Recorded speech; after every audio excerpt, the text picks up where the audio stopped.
কোনো কিছুর প্রতি যতক্ষণ পর্যন্ত টান ভালোবাসা থাকে ওইটাই ঠিক আছে, যখন সেটা নেশায় পরিবর্তন হয়ে যায় না তখন কিন্তু সেটা ঠিক না। আর আমারও মনে হয় এখন আমার থামা উচিত। গাছগাছালির প্রতি আমার একটা নেশা কাজ করে এখন।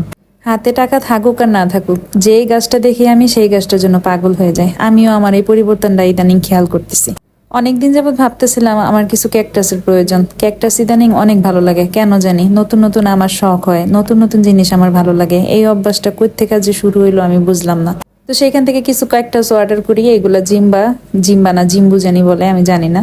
এখানে 4টা রেড কালারের আমি অর্ডার করছিলাম, তো উনি আমাকে একটা মাত্র রেড কালার দিছে, আর সবগুলোই মিক্সড কালার, যে জিনিসটা আমার একদম ভালো লাগে নাই।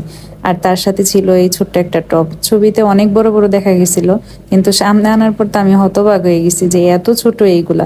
জানি না এগুলা বড় হবে কিভাবে, এগুলার কেয়ার সম্বন্ধেও কিছু জানি না আমি, যেহেতু আমার কাছে বেশি ক্যাকটাস নাই, অল্প কিছু ক্যাকটাস আছে। আমার দেখা সবচেয়ে সুন্দর ক্যাকটাস এইটা। এই সেটটা কিন্তু দারুণ লাগছে আমার কাছে। লাল যে 4টা ক্যাকটাস আমি আলাদা নিছি, আমি ওনাকে রিকোয়েস্ট করছিলাম যেন সেম সাইজের দেয়। উনি টাকা কিন্তু সেম নিচ্ছে, কিন্তু সেম সাইজের ক্যাকটাস আমাকে দেয় নাই। এই জিনিসটা আমার কাছে ভালো লাগে নাই।